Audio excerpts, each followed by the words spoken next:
Mis padres se conocieron en un banquete de bodas y, aunque quizá no tenga relación con nada, salvo que uno crea en los presagios, la mujer que ese día se casaba murió quemada apenas un año después. Se llamaba Jessie Decker Anaford, y había compartido habitación con mi madre en la Universidad de Maine, donde ambas estudiaban ciencias políticas. Al parecer los hechos sucedieron del siguiente modo. El marido de Jessie había salido para asistir a una reunión en la ciudad, y ella, que se hallaba en el baño tomando una ducha, resbaló, recibió un golpe en la cabeza y quedó sin sentido. En la cocina un paño de secar platos cayó sobre un fogón encendido, y la casa ardió en un santiamén. Fue una suerte que Jessie no sufriera, ¿verdad? De modo que lo único bueno de aquella boda fue el encuentro de mi madre con el hermano de Jessie Decker Anaford. Él era alférez de navío. Después del banquete, preguntó a mi madre si le gustaría ir a bailar, y ella aceptó. Salieron juntos durante 6 meses antes de casarse. Yo nací 14 meses después y he echado las cuentas muchas veces. Según mis cálculos, fui concebido poco antes o poco después de que la hermana de mi padre ardiera viva con su gorrito de ducha. Había sido la dama de honor de mi madre. He repasado todas las fotos de la boda y, por muchas veces que lo haya hecho, siempre me producen una sensación extraña. Ahí está Jessie llevando la cola del traje nupcial. Jessie y su marido, Brian Anaford, sonriendo en segundo plano mientras papá y mamá cortan el pastel. Jessie bailando con el cura. Y todas las fotografías fueron tomadas 5 meses antes del incidente de la ducha y el paño de cocina sobre el fogón encendido. Ojalá pudiera colarme en esas fotos en color y acercarme a ella para decirle, no llegarás a ser mi tía Jessie a menos que no tomes una ducha en ausencia de tu marido. Ten cuidado, tía Jessie, pero es imposible retroceder en el tiempo. Por falta de herradura, se perdió el caballo, y eso es todo. El caso es que nací, y eso es todo. Fui hijo único, pues mi madre no quiso tener más. Es una mujer muy intelectual. Lee novelas inglesas de misterio, pero nunca de Agatha Christie, prefiere las de Victor Canning y Amondines, además de revistas como The Manchester Guardian, Monocle y The New York Review of Books. Mi padre, que continuó en la Marina y terminó en el servicio de reclutamiento, representa mejor el tipo auténticamente norteamericano. Le gustan los Detroit Tigers y los Detroit Red Wings, y se puso una cinta de luto en el brazo el día en que murió Vince Lombardi. No miento. Y lee esas novelas de Richard Stark sobre Parker, el ladrón. Eso siempre divertía mucho a mi madre, hasta que un día no pudo más y le contó que Richard Stark era en realidad Donald Westlake, que escribe novelas de misterio muy curiosas con su nombre real. Mi padre hojeó una, y no le gustó en absoluto. Desde entonces actuó como si Westlake / Stark fuera su perro faldero favorito que una noche se había vuelto contra él y había intentado morderle en el cuello.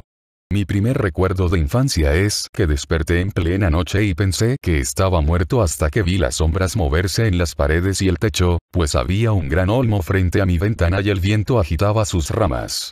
Aquella noche en concreto, la primera de que tengo recuerdo, debía haber luna llena, luna de cazadores la llaman, ¿verdad? Porque las paredes estaban bañadas en luz y las sombras eran muy oscuras. Las sombras de las ramas semejaban grandes dedos que se movían. Ahora, al evocar aquello, me parecen dedos de cadáveres, pero entonces no podía haber pensado algo así, ya que solo tenía 3 años. Un niño tan pequeño ni siquiera sabe qué es un cadáver. Algo se acercaba. Lo oía al otro extremo del pasillo. Algo terrible se acercaba. Venía a por mí entre las sombras. Lo oía, crujiendo y crujiendo y crujiendo. No podía moverme. Quizá no quería moverme. No me acuerdo de eso. Seguí tendido, observando los 3 dedos que se movían en la pared y el techo, y a la espera de que la cosa que crujía llegara hasta mi habitación y abriera la puerta. Mucho tiempo después, quizá transcurrió 1 hora, quizá solo unos segundos, comprendí que, después de todo, la cosa que crujía no venía a por mí. O al menos todavía no. Iba por papá y mamá, cuya habitación se hallaba al otro extremo del pasillo. La cosa que crujía se encontraba en el dormitorio de papá y mamá. Permanecí acostado, contemplando los dedos arbóreos, y aguzé el oído. Ahora todo parece confuso y lejano, como debe verse una ciudad desde la cima de una montaña cuando el aire está enrarecido, pero muy real al mismo tiempo. Recuerdo que el viento susurraba contra el cristal de la ventana de mi dormitorio. Y recuerdo la cosa que crujía. Recuerdo que mucho después oí la voz de mi madre, jadeante e irritada, y un poco asustada. «Basta ya». Carry de nuevo el crujido. Furtivo. «Basta». Un murmullo de mi padre. Y mi madre. «No me importa. Me da igual si tú no. Estate quieto y déjame dormir». Entonces lo supe y volví a dormirme. La cosa que crujía era mi padre. Nadie dijo nada. Algunos no habían entendido el sentido de mis palabras, si acaso lo tenían. No estaba seguro de que así fuera. Todos seguían mirándome con expectación, como si esperaran una última frase que convirtiera la historia en un buen chiste. Otros se miraban las manos, evidentemente azorados. En cambio Susan Brooks se mostraba radiante y satisfecha. Era magnífico verla. Me sentí como un agricultor que extiende excrementos y cosecha maíz. Nadie hablaba. El reloj zumbaba con vaga determinación. Bajé la vista hacia la señora Underwood, que tenía los ojos entreabiertos, helados, viscosos. No parecía más importante que una marmota que cierta vez había matado de un disparo con un arma de mi padre. Una mosca se limpiaba las patas sobre el antebrazo de la mujer. La escena me resultó un poco desagradable, y espanté al insecto. En el exterior, habían llegado 4 coches policiales más. Otros vehículos estaban estacionados en la carretera, más allá de la barrera policial. Se había congregado una gran multitud. Volví a sentarme, me restregué una mejilla con la mano y observé a Ted. Él levantó los puños hasta la altura de los hombros y, sonriendo, se apretó las manos para hacer crujir los dedos corazón de ambas. No dijo nada, pero movió los labios, y en ellos leí. Mierda, nadie se enteró de lo que había sucedido, salvo él y yo. Ted parecía a punto de decir algo en voz alta, pero yo preferí mantener el asunto entre nosotros un rato más. Abrí la boca y comencé a hablar de nuevo. Por lo que recuerdo, mi padre me ha odiado siempre. Esta es una afirmación que todo el mundo hace, y sé que suena falsa. Parece formulada por una persona malhumorada y fantasiosa.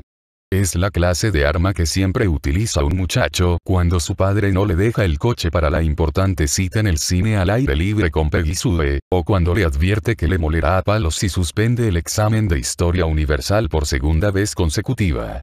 En estos tiempos luminosos en que todo el mundo considera que la psicología es un don divino para la pobre raza humana y su fijación anal, y en que hasta el presidente de Estados Unidos se toma un tranquilizante antes de la cena, constituye una manera magnífica de liberarse de todos esos sentimientos de culpabilidad del Viejo Testamento que le suben a uno a la garganta como el regusto de una mala comida de que hemos abusado. Si afirmas que tu padre te odiaba cuando eras pequeño, puedes salir y escandalizar al barrio, violar a una chica o quemar el bingo de la esquina y, después, pedir clemencia. Sin embargo, nadie te creerá aunque sea verdad. Eres como el chico que exclamaba, «¡Que viene el lobo!». Y en mi caso es cierto. Bueno, no resulta nada sorprendente después de lo sucedido con Carlson. No creo siquiera que mi padre lo supiera hasta entonces. Aunque se pudiera ahondar en sus motivos, probablemente diría, como mucho, que me odiaba por mi propio bien. Tiempo de metáfora en el viejo corral. Para papá la vida era como un valioso coche antiguo. Por ser precioso e irreemplazable, lo mantienes inmaculado y en perfecto estado. Una vez al año lo presentas en la exposición de coches antiguos de la localidad. Y jamás permites que la mínima gota de grasa ensucie la gasolina, que el menor resto de tierra se cuele en el carburador, que se afloje un pequeño tornillo del eje propulsor. Debe ser revisado y engrasado cada 1500 kilómetros, y encerado cada domingo, antes del partido transmitido por televisión. El lema de mi padre reza: manténlo tenso, mantenido a punto. Si un pájaro se caga en el parabrisas, se limpia antes de que pueda secarse. Esa era la vida de papá, y yo era la cagada de pájaro en el parabrisas. Papá era un tipo grande y callado, de cabello muy rubio, rostro que se encendía con facilidad y facciones que guardaban una remota, pero no desagradable, semejanza con las de un simio. En verano siempre parecía enfadado, con la cara roja por el sol y una expresión beligerante en los ojos. Cuando yo tenía 10 años, le trasladaron a Boston, y solo le veía los fines de semana. Anteriormente había estado destacado en Portland y, por lo que a mí se refería, era como cualquier padre con un trabajo de 9 a 5, con la diferencia de que su camisa era caqui en lugar de blanca, y la corbata era siempre negra. En la Biblia se afirma que los pecados de los padres recaen sobre los hijos, y quizás sea verdad. Pero puedo añadir que también cayeron sobre mí los pecados de los hijos de otros padres. A papá le resultaba muy duro ser jefe de reclutamiento, y muchas veces he pensado que habría sido mucho más feliz estando destacado en el mar, por no hablar de lo feliz que habría sido yo. Para él era como ver valiosos coches antiguos destrozados y oxidados, llenos de fango y abolladuras. Reclutaba a Romeos de escuela secundaria que dejaban tras de sí a Julietas embarazadas. Reclutaba a hombres que ignoraban dónde se metían y otros que solo sabían de qué huían. Reclutaba a jóvenes hoscos que se veían obligados a escoger entre una reclusión en la Marina o una reclusión en el correccional de South Portland. Admitía a asustados contables que habían sido calificados aptos y que hubieran hecho cualquier cosa para no tener que vérselas con los chinos en Vietnam, que precisamente por aquel entonces empezaban su largo menú especial de pene de soldadito norteamericano en salmuera. Y admitía a los expulsados de las escuelas, muchachos de mandíbulas siempre abiertas que debían ser entrenados antes de que supieran escribir sus propios nombres y que tenían un cociente intelectual similar a su talla de casco. Y allí estaba yo, en la casa, con algunas características aún por desarrollar atribuibles a todo lo anterior. Menudo reto para él. Y debéis saber que no me odiaba solo por estar allí, sino sobre todo porque no se hallaba a la altura del desafío. Quizá lo habría estado si yo no hubiese sido más el niño de mi mamá que el de mi papá, y si mi madre y yo no lo hubiéramos sabido muy bien. Mi padre me llamaba el niño de mamá, y quizá lo era. Un día de otoño de 1962 se me ocurrió arrojar piedras contra las sobrevidrieras que papá se disponía a colocar. Era un sábado, a principios de octubre, y papá se dedicaba a la tarea igual que se entregaba a todo, con una precisión metódica que excluía cualquier posibilidad de error o despilfarro. Primero las sacó del garaje, habían sido pintadas la primavera anterior, de verde, a juego con los marcos, y las apoyó meticulosamente contra las paredes de la casa, cada una junto a la ventana correspondiente. Le recuerdo, alto y bronceado, con su aspecto enfurruñado bajo el tibio sol de octubre, bajo el aire puro de octubre, tan frío como los besos. Octubre es un mes magnífico. Yo estaba sentado en el último peldaño de la escalera del porche delantero, sin armar alboroto, contemplándole. De vez en cuando un coche pasaba ante la casa, subiendo por la carretera en dirección a Windsor o bajando hacia Arlo o Freeport. Mamá estaba dentro, interpretando al piano una pieza menor, de Bach, creo. Todo lo que tocaba mamá solía sonar a Bach. El viento soplaba a rachas, ora trayendo la música hacia mis oídos, ora llevándola en otra dirección. Cada vez que escucho esa pieza recuerdo ese día. Fuga de Bach para sobrevidrieras en la menor. Continué sentado, silencioso. Pasó un Ford de 1956 con matrícula de otro estado. Probablemente había venido para cazar perdices y faisanes. Un tordo se posó al pie del olmo que arrojaba sombra sobre las paredes de mi dormitorio por las noches y picoteó entre las hojas caídas en busca de un gusano. Mi madre seguía tocando. La mano derecha ejecutaba la melodía mientras la izquierda marcaba el contrapunto. Mamá interpretaba magníficos bogies cuando le apetecía, lo que no era a menudo. No le gustaban. Y probablemente daba igual. Incluso sus bogies sonaban como si los hubiera compuesto Bach. De repente se me ocurrió que sería maravilloso romper todas aquellas contravidrieras. Una tras otra, primero los cristales superiores, luego los inferiores. Pensaréis que se trataba de un acto de venganza, consciente o inconsciente, un modo de rebelarme contra el orden y la limpieza impuestos por mi padre, su todos a fregar la cubierta, pero lo cierto es que no recuerdo haber asociado a mi padre con esa imagen en concreto. El día era claro y hermoso. Yo tenía 4 años.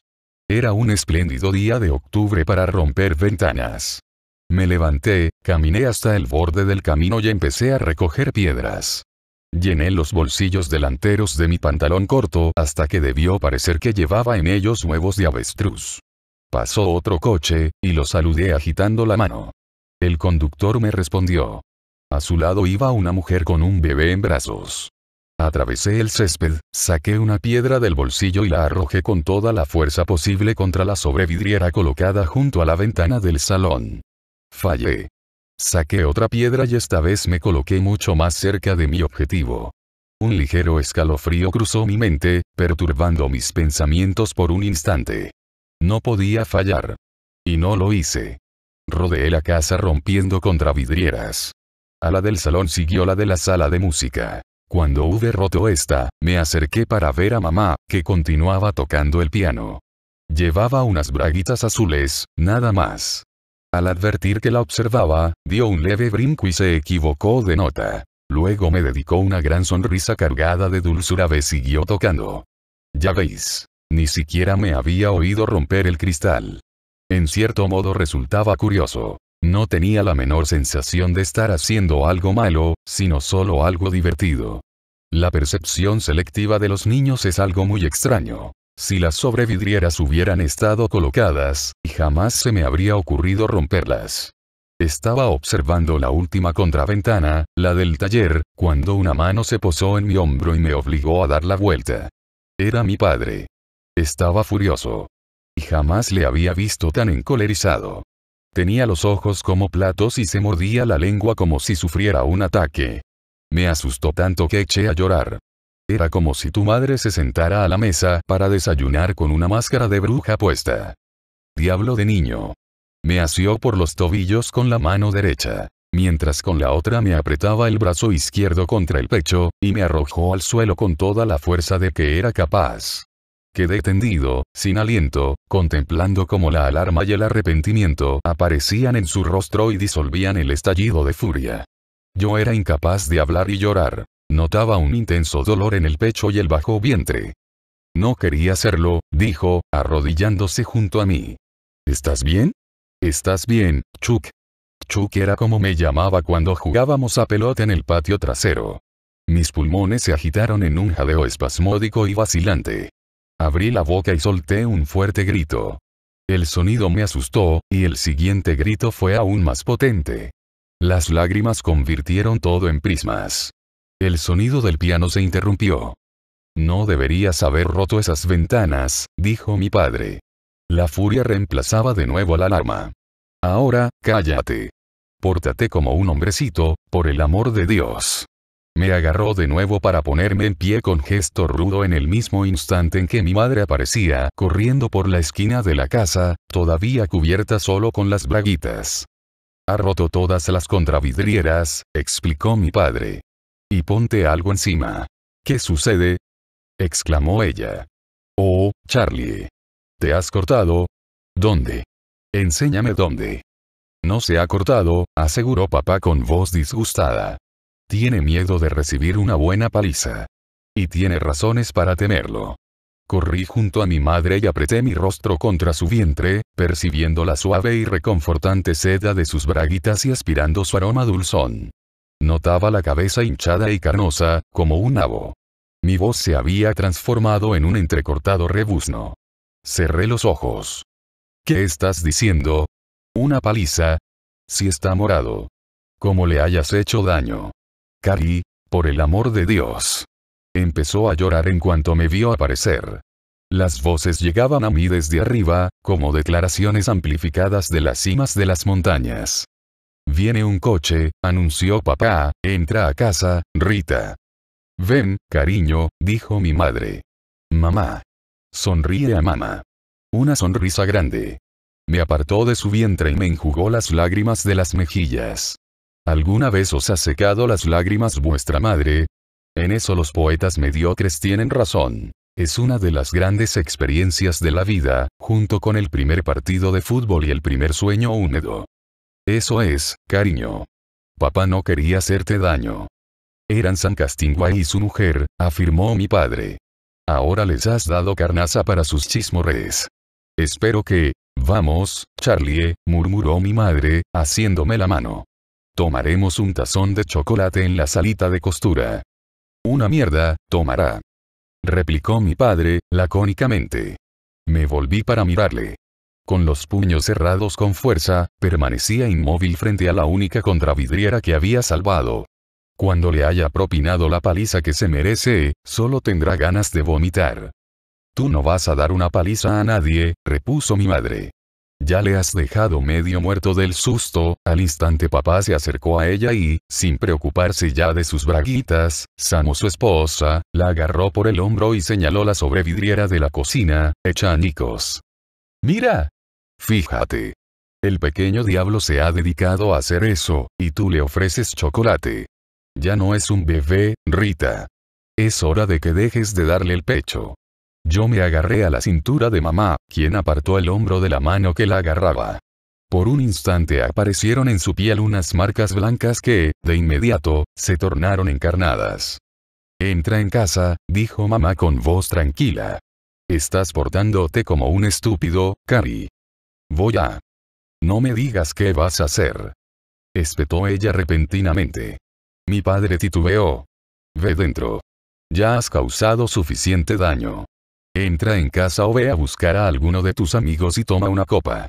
Ve a donde te parezca. Pero sal de mi vista. Hay que castigarle, afirmó mi padre reposadamente. ¿Alguien te enseñó esa palabra en la universidad, o estaban demasiado ocupados llenándote la cabeza con toda esa basura liberal? La próxima vez romperá algo más valioso que unas contravidrieras. Y dentro de poco te romperá el corazón. Destrucción desenfrenada. Lárgate. Eché a llorar otra vez y me aparté de ambos. Por un instante quedé entre los dos, tambaleándome. Luego, mi madre me tomó en brazos, diciendo: Está bien, cariño. Mientras tanto yo observaba a mi padre, que había dado media vuelta y se alejaba a grandes zancadas, como un chiquillo enfurruñado.